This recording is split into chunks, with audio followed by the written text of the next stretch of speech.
Lower the wholesale price. At least make it half. Excuse me, who is this?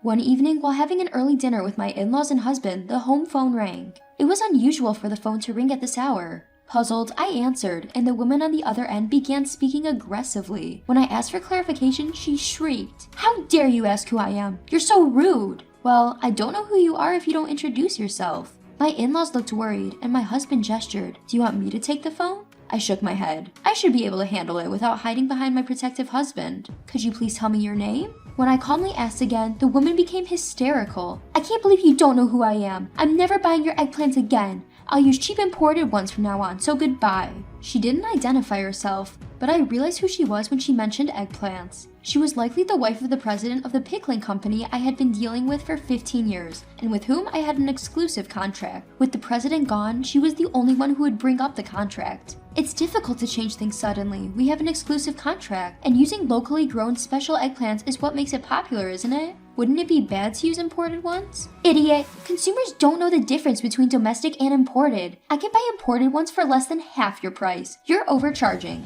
At that point, I became angry. Overcharging? My eggplants can't be grown elsewhere, and the price is fair. No way. Anyone can grow eggplants in a home garden. It's a crime to sell such affordable vegetable at such a high price. Be thankful you're not being sued. I'm canceling the contract. What an incredibly rude person. Fueled by anger, I said, "Are you sure about canceling the contract? I won't be responsible for any regrets." "No regrets. I'll make more money using cheaper imported eggplants. I'm relieved to be rid of an overcharging farmer like you. Stay away from us." What was that phone call about? As soon as the call ended, my husband, concerned, asked me, "What happened, Catherine? We heard a woman yelling. Are you okay?" My mother-in-law frowned. I began explaining to my family. "I'm Catherine, 49 years old. I am a full-time eggplant farmer for pickles. I've been married to my husband, the eldest son of a rice farming family, for over 20 years. Our daughter lives alone in the city as a college student, and our son just got a job in the city after graduating from college. My son told me, I'll come back when I find a bride, but I don't rely on that too much. My energetic in-laws and husband, who are approaching 80, are growing rice in their family home, while I and some part-timers are growing eggplants for pickling. The start of eggplant production was 15 years ago. In my hometown, small pickling eggplants have been famous since ancient times. However, these eggplants, while incredibly delicious, were known to be difficult to cultivate. They were weak against diseases and pests and would wither quickly. When I started selling them in small quantities at local direct sales outlets, I was approached by a local pickle company to enter into an exclusive contract. Due to the difficulty of cultivation, the exclusive contract offered a considerably higher price than selling regular eggplants in the market. When I heard about the deal, I was excited and thought it sounded interesting. But I was scared of being sued for breach of contract if the cultivation failed and I ended up in the red. As I was worrying, my husband said, "We have income from rice, so let's give it a try, even if it doesn't work out." And so my challenge began. I continued to try better cultivation methods every year, working diligently for 15 years despite many failures. The scale of the pickling company increased as they started selling online, and the volume of eggplants I delivered grew accordingly. Some companies heard that I was solely responsible for producing pickling eggplants and approached me for business, but I had no intention of expanding my eggplant production further. The exclusive contract was more difficult than I had expected. Although the income was stable with a fixed contract price, I had to deliver a certain amount without fail. I began to think that once my in-laws retired from the front lines of rice farming and my husband and I took over as the main rice farmers until our son took over the family business, it might be okay to quit the exclusive contract. However, I owed a debt of gratitude to the company president, so I continued to deliver the best eggplants every year as long as they wanted them. But last month, the situation changed drastically. At the beginning of last month, the company president collapsed at the factory and never returned. The president passed away last month, right? Hasn't it been 49 days yet? My mother-in-law murmurs. It was so sudden, poor thing. My mother-in-law sympathizes with the president, making a pained face. It's a relief that there's a successor, but he won't be able to return for a while, right? To my husband's words, my father-in-law responds. He was training at another pickling company. The president's son, who was supposed to become the next president, is studying know-how at another pickling company and is in charge of important transactions, so he can't quit right away. While the son is away, the president's secretary and executives were discussing how to keep the business going when the president's wife suddenly interfered, causing turmoil within the company, which I had also briefly heard about. I wonder if the president's wife can't mourn her husband's sudden death or observe a period of mourning. She should have other things to do.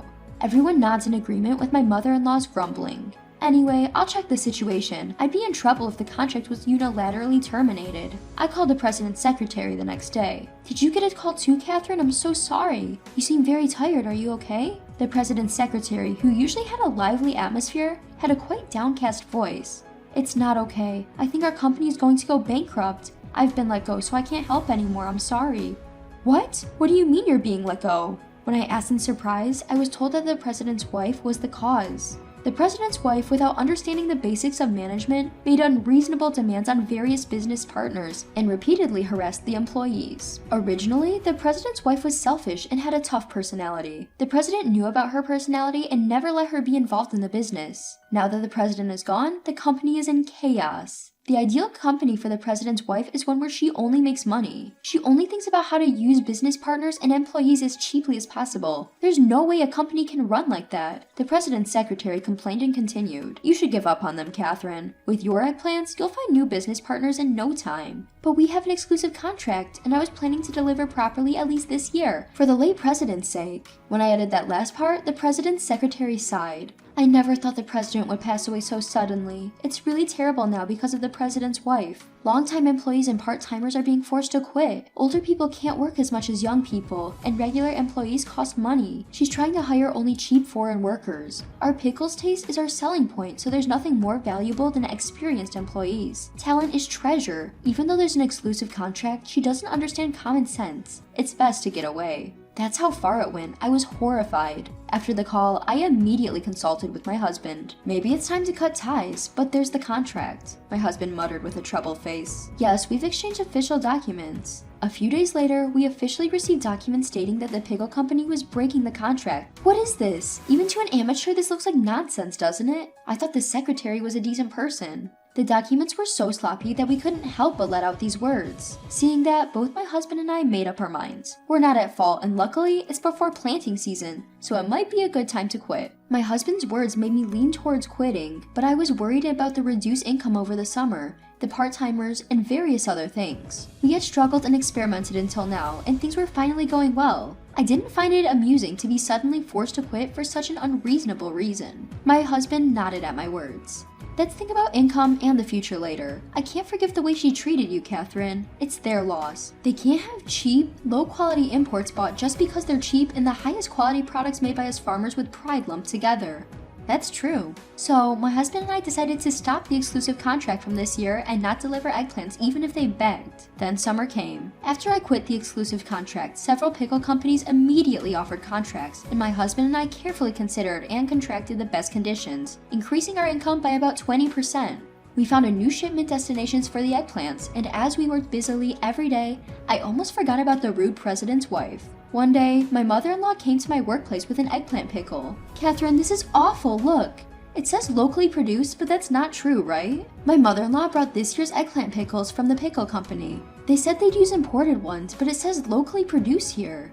I was surprised when I looked at the package. Let's try it anyway? Upon my mother-in-law's suggestion, my father-in-law, husband, and the part-timers gathered to taste it, and the flavor was completely different than before. There's no way this is locally produced. First of all, it's not bite-sized. They're using large eggplants and pickling them. They're treating consumers like fools. My mother-in-law asserted with a stern face. The taste is strange too. It doesn't feel like it's just gone bad, it's like it's gone rotten. The part-timer also made a harsh comment. Could it be that the president's wife is lying about the imported products being local?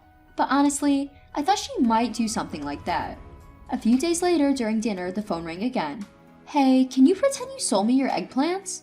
The voice didn't introduce herself, but I remembered it. It was the president's wife.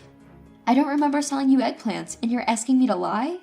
Yes, if you say so, it'll save our company. Weren't you supposed to never contact me again? That was true, but things have changed. You want money too, right? I'll give you some. It's just a small favor. Her high-handed tone trying to involve me in her crime was unbelievable.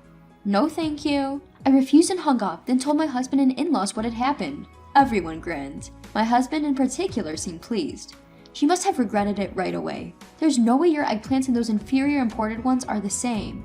Actually, after my mother-in-law brought the pickles, I received calls from various people because I had been the one making the eggplants so far. According to information from the current pickle company, they have received numerous complaints from consumers and even been reported to the authorities. Apparently, the pickle company is in trouble now because they were internally accused of food fraud. Then a few days later, "Please testify that they were your eggplants. The police might investigate." I recognized the voice which didn't introduce herself from before. This time, it was almost sobbing. Well, I didn't sell them. I hung up again. The next day, a polite call came from a young man claiming to be the president's son. "I'd like to meet and apologize," he said, so we decided to meet that afternoon.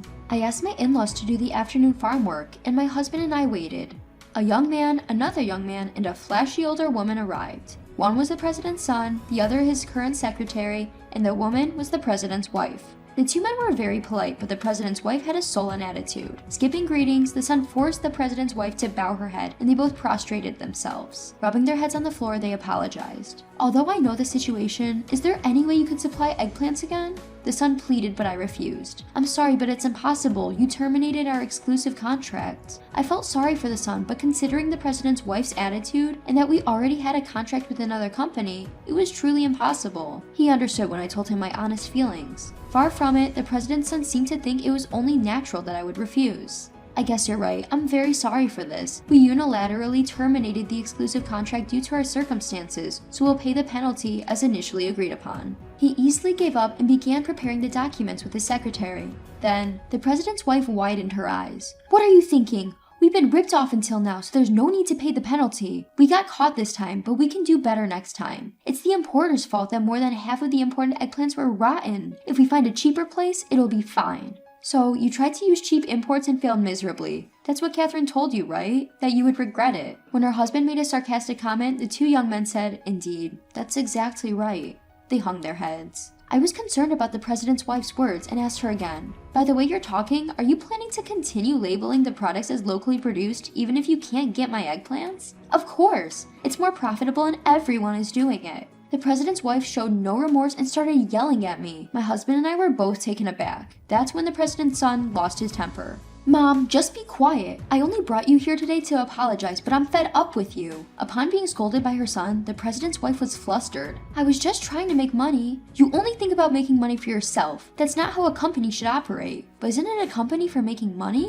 I was irritated by the clueless president's wife. Although on a different scale, I also employ part-time workers. It's not right to think that it's okay to lie as long as you make a profit. I believe that a fair relationship, where both employees and contracted farmers like us can make legitimate profits, is the right one. It's wrong for only one side to profit. At my words, the son, the young secretary, and my husband all nodded. "You're right, Mom. Who doesn't understand that is finished as a person at the company. I'll cut ties with her. However, she needs to take responsibility for ruining Dad's company." Upon hearing her son's declaration of disownment, the president's wife seemed to be affected for the first time. She was so shocked she turned pale and silent. She suddenly became stunned and docile.